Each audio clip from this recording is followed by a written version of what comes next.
నమస్తే, నేను మీ Gopi. Welcome back to our channel. ఈరోజు మనతో వచ్చరికి పొలిటికల్ అనలిస్ట్ దుర్గా గారు ఉన్నారు. మేడం నమస్తే. మేడం మేడం ఆంధ్రప్రదేశ్లో 2000 మన జరిగిన ఎలక్షన్లో కూడా అన్ని ప్రాంతాల్లో సజావుగా ఎలక్షన్ జరిగినాయి. బట్ ఒక పల్నాడు జిల్లా మాచర్ల ప్రాంతంలో మాత్రం బాగా విధ్వంసకరమైన ఎన్నికలు అయితే జరగడం జరిగింది. పిన్నెల్లి రామకృష్ణారెడ్డి గారు ఈవీఎంలు ధ్వంసం చేశారు.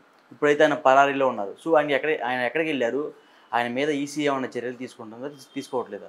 అసలు మనం సజావుగా జరిగాయి అని అనుకోవటానికి లేదు. ఇప్పుడు మొత్తం ఆంధ్రప్రదేశ్ అంతా సజావుగా జరిగాయని ఈరోజు మనం చెప్పలేం. నిన్నటి వరకు ఉండే సిచ్యువేషన్ వేరు, ఇవాళ ఉన్నది వేరు. అందుకని అన్ని చోట్ల సజావుగా జరిగాయా అంటే లేదనే మనం చెప్పచ్చు.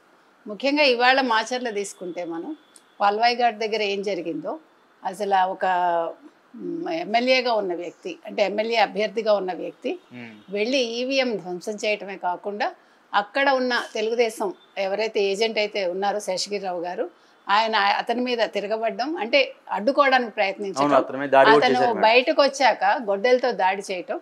అంటే వీళ్ళు గొడ్డలి సంస్కృతిని వదలట్లేదు. ఫస్ట్ థింగ్ అంటే మీకు ఆల్రెడీ ఒక గొడ్డలతో బాబాయిని చంపారు, ఇప్పుడు ఇంకో గొడ్డలు తీసుకొచ్చారు, మొన్న సమ్మెటలు తీసుకొచ్చారు.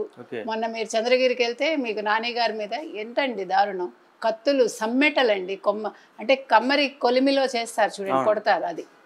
సో అంటే మన రాతి యుగానికి వెళ్ళిపోతున్నామా? మనం ఎక్కడికి వెళ్తున్నాం అంటే ఎన్నికలు అనేవి ఒక నాయకుడిని ఎన్నుకోవటానికి, ఒక రాష్ట్రాన్ని సజావుగా పాలించడానికి చేస్తారు తప్ప గొడవలు సృష్టించడానికో లేకపోతే వాళ్ళ సంపదలు వాళ్ళు సృష్టించుకుని వాళ్ళ దగ్గర పెట్టుకోవటానికో కాదు. ప్రజారంజకంగా పరిపాలన సాగాలని.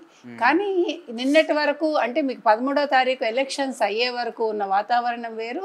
అంతకుముందు చెదురుమదురు ఘటనలు జరిగినా కూడా 13 తర్వాత జరిగిన సంఘటనలన్నీ చూసుకుంటే ఆ తరువాత మీకు ఈ విధ్వంసాలన్నీ మొదలయ్యాయి. సో ఇందులో ఎవరిది తప్పు? మరి నిన్న సిట్టు వచ్చి వెళ్ళింది, 150 పేజీలు నివేదిక ఇచ్చింది. అంటే సిట్టు ఏం చేసింది? ఇప్పుడు సిట్టును కూడా మనం ప్రశ్నించాలి. బికాజ్ మీరు ఏ బేస్ మీద మీరు రిపోర్ట్ ఇచ్చారు? మీరు ఒక్కొక్క నియోజకవర్గానికి వెళ్ళామంటున్నారు కదా, మరి ఇవన్నీ మీరు ఎట్లా మిస్ అయ్యారు? అంటే మీరు వీడియో రికార్డింగ్ ఏదైతే చేశారో వెబ్ ఇదంతా అవన్నీ మీరు చూడలేదా? మీరు ఒక్కొక్క నియోజకవర్గాన్ని పరిశీలించాలి కదా సిట్ బృందం. అంటే 2 రోజులు నివేదిక పక్కన పెడితే నెక్స్ట్ సిట్ చేయాల్సిన పని ఏంటంటే నియోజకవర్గాల వారీగా ఒక్కొక్క చోట రికార్డ్ అయినవన్నీ చూసి ప్రతి నియోజకవర్గంలో ప్రతి బూత్ని పరిశీలించాల్సిన పని అయితే ఇప్పుడు చాలా ఎక్కువగా ఉంది. తర్వాత 144 సెక్షన్ పెట్టాక పిన్నెల్లి సోదరులు వెళ్ళి తాడేపల్లిలో జగన్మోహన్ రెడ్డిని ఎలా కలుసుకోగలిగారు? తర్వాత వాళ్ళు అర్ధరాత్రి గోడ దూకి ఎలా పారిపోయారు? దానికి ఎవరు సహకరించారు? అసలు వీళ్ళు తాడేపల్లికి వెళ్ళటానికి ఏ పోలీసులు సహకరించారు? 144 సెక్షన్ ఉండగా తర్వాత వాళ్ళు వెళ్ళిపోవటానికి ఎవరు సహకరించారు? ఇవన్నీ కూడా చూడాలి. తర్వాత అసలు మనం సిఎస్ని మార్చమని డే 1 నుంచి చెప్తున్నాం. డీజీపీని మార్చమంటే లాస్ట్ మినిట్లో హడావిడిగా మార్చారు. కానీ ఇవి కాదండి, డే 1 నుంచి మనం చెప్తున్నది ఏంటంటే రూట్ లెవెల్ నుంచి పై స్థాయి వరకు మొత్తం పోలీస్ శాఖని ప్రక్షాళన చెయ్యాలి.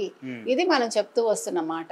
ప్రక్షాళన చేయకపోతే మనం పైన ఇప్పుడు కింద మీకు వేళ్ళకి చీడపడితే మీరు కొమ్మకి లేకపోతే పైన ఉండే ఆ చిటారు కొమ్మకి మీరు మందు వేస్తే సరిపోతుందా? అవదుగా, మొత్తం చెట్టు కుళ్ళిపోతుంది. కాబట్టి వీళ్ళు అసలు ఫస్ట్నే చేయాల్సిన పని, నేను ఇంతకుముందు కూడా చెప్పానండి, అసలు వేరే రాష్ట్రాల నుంచి అంటే ఈ రాష్ట్రానికి సంబంధం లేని వ్యక్తులను తీసుకొచ్చి పోలీస్ శాఖలో పెట్టాలి. అప్పుడు ఏమవుతుందంటే వాళ్ళకి ఈ అధికారులు ఎవరైతే ఉంటారో వీళ్ళకి ఈ రాజకీయ నాయకులతో సంబంధాలు ఉండవు. కాబట్టి వాళ్ళ మాట వినాలి అయితే భయపడాలన్న అవసరం రాదు. ఇప్పుడు వీళ్ళు అసలు ఎందుకు లొంగిపోతున్నారు? ఈ కింది స్థాయిలో ఉండే పోలీసులు, హెడ్ కానిస్టేబుల్ కావచ్చు, సిఐలు కావచ్చు, ఎస్ఐలు కావచ్చు, వీళ్ళు ఎందుకు అసలు ఈ వైసీపీ అంటే ప్రభుత్వానికి వీళ్ళు ఎందుకు కొమ్ము కాస్తున్నారు? వాళ్ళని భయపడుతున్నారా?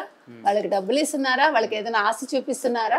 ఒకవేళ ఆశ చూపించినా ఇప్పుడు ఈ ప్రభుత్వం రాలేదనుకోండి, వాళ్ళ ఆశలు అడియాసలే కదా. మరి దేనికోసం? వాళ్ళ కుటుంబాలను ఏమైనా చేస్తామని బెదిరిస్తున్నారా?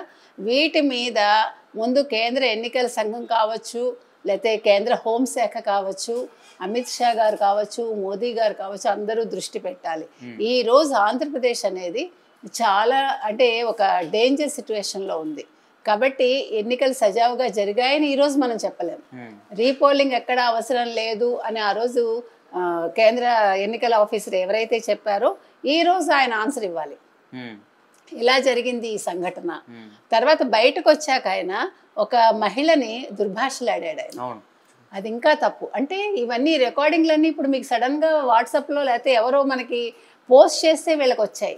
అంటే ఎవరో ఉన్నారు, ఇవాళ కడుపు మండి దాన్ని బయటకు తీసుకొచ్చారు. కాబట్టి ఇప్పుడు సిట్ నివేదిక ఎంతవరకు కరెక్టు, తర్వాత వీళ్ళందరూ ఈ పోలీస్ శాఖ అంతా మొత్తం మార్చాలి, తర్వాత సిఎస్ని ముందుగా మార్చాలి. సిఎస్కి తెలుసా తెలియదా అనే క్వశ్చనే లేదు, ఎందుకంటే సిఎస్కి తెలియకుండా అడుగు కూడా ముందుకెళ్ళదు ఏది కూడా. సో ఇక్కడ వాళ్ళు చేయాల్సిన పని అంటే ఇప్పుడు జగన్మోహన్ రెడ్డి ముందు అక్కడి నుంచి వస్తాడా ఆయన, అక్కడి నుంచి స్టేట్మెంట్ ఇస్తాడా చూడాలి.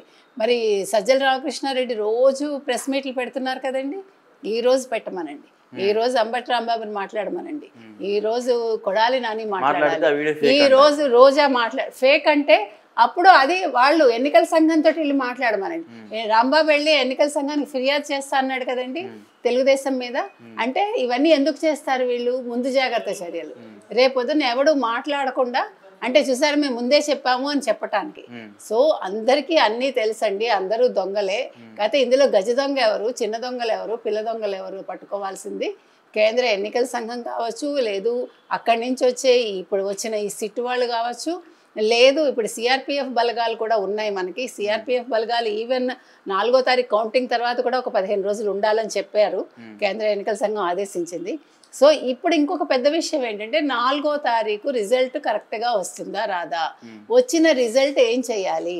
అందులో ఒకవేళ వైసీపీకి ఎక్కువ వస్తే మనకి ఇక్కడ ఎందుకు మనం ఇది డౌట్ పడాల్సి వస్తుందంటే, అంటే ఈవీఎంలు బద్దలు కొట్టినా అందులో ఉండే చిప్పుని ఏమి చేయలేరనే కేంద్ర ఎన్నికల సంఘం చెప్తోంది. మనం అది నమ్మే అవకాశం ఉంది, బికాజ్ అది కోడింగ్ అంతా మనకి తెలియకపోవచ్చు. అందులో ఉండే హ్యాక్ చేయడానికి కుదరదు అన్నట్టుగానే వాళ్ళు చెప్తున్నారు. మనకి అందులో నిజాలు మనకు తెలియదు, బికాజ్ టెక్నికల్లీ వీఆర్ నాట్ అంత అవేర్నెస్ మనకి లేదు. అంటే వ్యక్తిగతంగా ఐఎమ్ టాకింగ్ అబౌట్. సో మనం నమ్మడం వరకే మన బాధ్యత అంతే.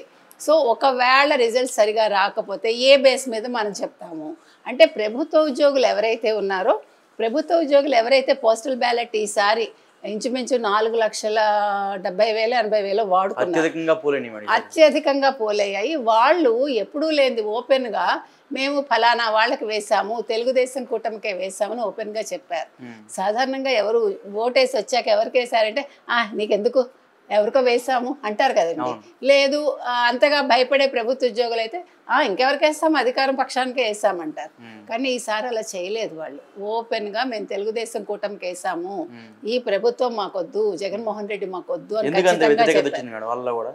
ఎందుకు వచ్చిందంటే జీతాలు ఇవ్వలేదండి, వాళ్ళకి ఇవ్వాల్సిన ఎమాల్యుమెంట్స్ ఇవ్వలేదు, వాళ్ళకి ఏది చేయలేదు. వాళ్ళు పిల్లలు పెళ్ళిళ్ళు చేసుకోవటానికి వాళ్ళు అవస్థపడ్డారు, వాళ్ళు అన్ని రకాలుగా అవస్థపడ్డారు కదా. సో అందుకని ఇప్పుడు ఫస్ట్ పోస్టల్ బ్యాలెట్ ఓటింగే మీకు బయటకు వస్తుంది. ఆ రోజు కౌంటింగ్ అక్కడితో మొదలవుతుంది కాబట్టి పోస్టల్ బ్యాలెట్ ఓటింగ్ని బేస్ చేసుకుని మిగతావన్నీ కూడా బేస్ అయి ఉంటాయి కాబట్టి, సో ఆ రోజు వచ్చిన రిజల్ట్స్ దాన్ని బట్టి మనం తీసుకోవాలి. తేడా పాడా ఉంటే ఇప్పుడు ఈ తెలుగుదేశం కూటమి ఏదైతే ఉందో ఈ రోజు నుంచి కేంద్ర ఎన్నికల సంఘం మీద ఒత్తిడి తేవాలి. ప్రతి నియోజకవర్గంలోనూ కూడా చెకింగ్ జరగాలి, వీడియోస్ అంతా కూడా చూడమని చెప్పాలి. ఇంకా ఎక్కడెక్కడ అసలు ఇప్పుడు ఇంకా 7 చోట్ల కూడా ఈ మాచర్లలోనే 7 ప్రాంతాల్లో పిన్నెల్లి రామకృష్ణారెడ్డి తమ్ముడు గారు వెళ్ళి చూశారట.